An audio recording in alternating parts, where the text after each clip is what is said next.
इसके बाद अब दोपहर के दम में बात होगी छत्तीसगढ़ की। छत्तीसगढ़ में आरक्षण बिल पर सियासत लगातार जारी है। राज्यपाल के आरक्षण विधेयक पर मांगे गए 10 सवालों के जवाब सरकार ने दे दिए। अब सवालों के जवाब को सार्वजनिक भी कर दिया गया।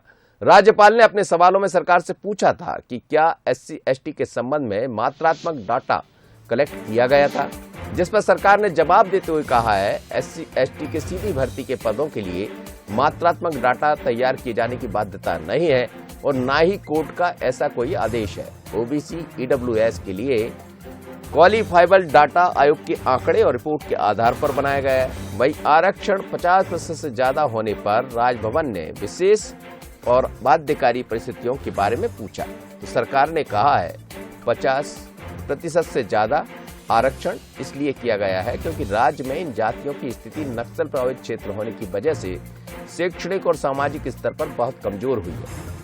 इसी तरह सरकार ने 10 सवालों के जवाब दिए। आप दोनों तरफ देखिएगा, सवाल और जवाब। आरक्षण संशोधन बिल पर जोरदार सियासत छत्तीसगढ़ में गरमाई हुई है। मुख्यमंत्री और राज्यपाल आमने सामने है जो दिखाई दे रहा है। अब क्या कहा जरा सुन लीजिए। कल भेंट मुलाकात कार्यक्रम में एक लड़की थी, उन्होंने बीएड के एडमिशन के बारे में बात की तो मैंने कहा हमने तो पास कर दिया है, राजभवन से अटका हुआ है, भारतीय जनता पार्टी के लोग रोक रखे हैं। तो बच्चों के भविष्य के साथ खिलवाड़ हो रहा है, प्रदेश के युवाओं के साथ खिलवाड़ हो रहा है कि सारे भर्तियां रुकी हुई है, सारे एडमिशन रुके हुए हैं और इन लोगों को राजनीति सूझी है। तो ये भारतीय जनता पार्टी के दबाव में राज्यपाल हस्ताक्षर नहीं कर रही है। कल आदिवासी समाज के द्वारा आंदोलन किया गया लेकिन राजभवन उनसे मुलाकात भी नहीं हुई। तो आदिवासी समाज की बड़ी हितैषी बनती है राज्यपाल, तो उनसे कम से कम मिल लेते, उनसे भी नहीं मिले। देखिए, अपने आप को आदिवासी समाज का हितैषी कहने वाले लोग आज उनका चाल और चरित्र प्रदेश और देश के सामने उजागर हो गया है। कल तक कहते थे कि हम चिट्ठी लिखते थे सरकार को कि आप विधानसभा में बिल पास करिए, हम तत्काल दस्तखत करेंगे। आज उसी समाज के लोग मिलने जाते हैं और उन समाज के लोगों से नहीं मिल रहा। इससे बड़ा दुर्भाग्य और क्या हो सकता है। राज्यपाल एक संवेदन पद में है, उनको हम मानते हैं। और जब वे भीमराव अम्बेडकर ने देश के पहला प्रधानमंत्री पंडित जवाहरलाल नेहरू ने इस संविधान पद को बनाया है, उसका जितना दुरुपयोग भारतीय जनता पार्टी कर सकती है कल देखने को मिला है। इसको कितना निंदा किया है वो कम है। ये पहला बार छत्तीसगढ़ में ऐसा हो रहा है। एक राज्यपाल सुप्रीम कोर्ट का भी रोल कर रही है, नेतागिरी का भी रोल कर रही है।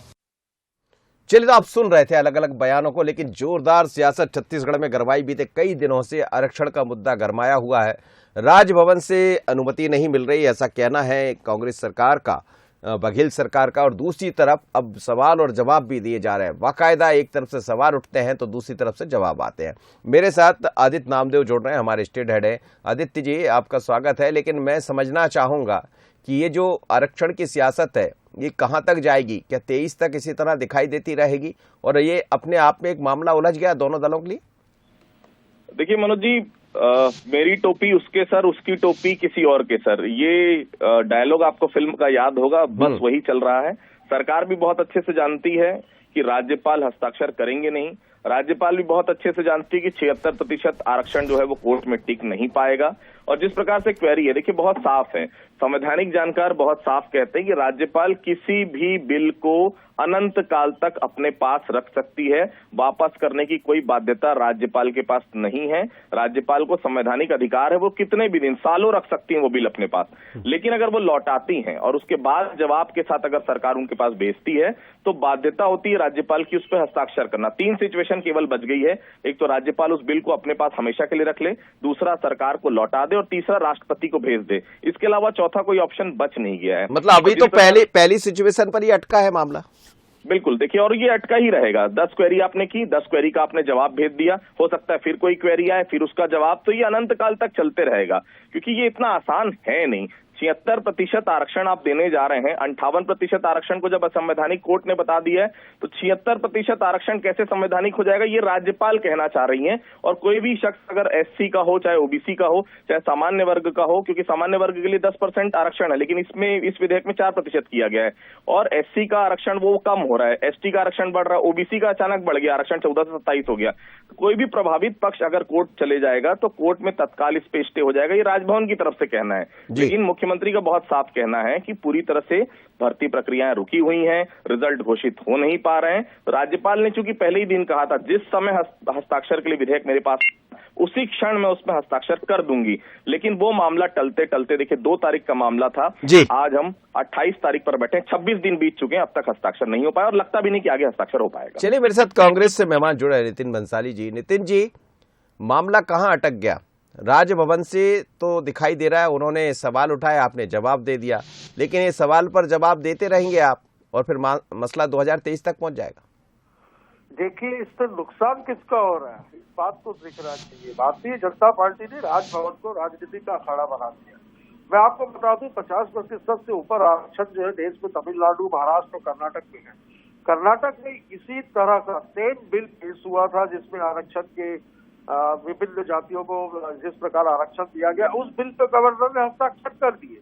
छत्तीसगढ़ और झारखंड, इन 2 जगह में ये चीजें रुकी हुई है। तो यहाँ पर ये साफ तौर पर जाहिर होता है कि इशारा जो है मेरा बिल्कुल साफ है कि कहीं न कहीं से Bharatiya Janata party governor house के ऊपर इस बात को लेकर दबाव बना रही है। पर इससे देश के हमारे प्रदेश के युवाओं के भविष्य के सवाल को लेकर जो हम लगातार चिंतित है। खुद गवर्नर मैडम ने खुद कहा था कि आप आरक्षण का विधेयक लाकर पास करिए, मेरे पास भेजिए, मैं तत्काल उस पर हस्ताक्षर करूंगी। फिर उन्होंने 10 सवाल पूछे, वो भी आपको बता दूं मैं कि संवैधानिक तौर पर गवर्नर मैडम को ये सवाल पूछने का अधिकार इसलिए नहीं है कि विधानसभा से बड़े तो विभाग की है, उन्होंने विभागों से सवाल पूछे, पर ठीक है, वे जित पे अड़ी थी। चलिए सर, अब निगाह बनाए रखेंगे इस पर, अब देखते हैं, आपने भी जवाब दे दिया है, क्या होता है। राजभवन से आदित्य जी आपका भी धन्यवाद और सुशील जी आपका भी धन्यवाद। लेकिन बड़ी बात यह है कि छत्तीसगढ़ में आरक्षण की आग और क्या आगे बढ़ेगी, और जिस तरह से बड़ी तेजी से ठंडी पड़ रही, इसमें ये आग किस तरफ जाएगी, नजर इस पर रहेगी। मुझे दीजिए इजाजत, दोपहर के दम में इतना ही, नमस्कार।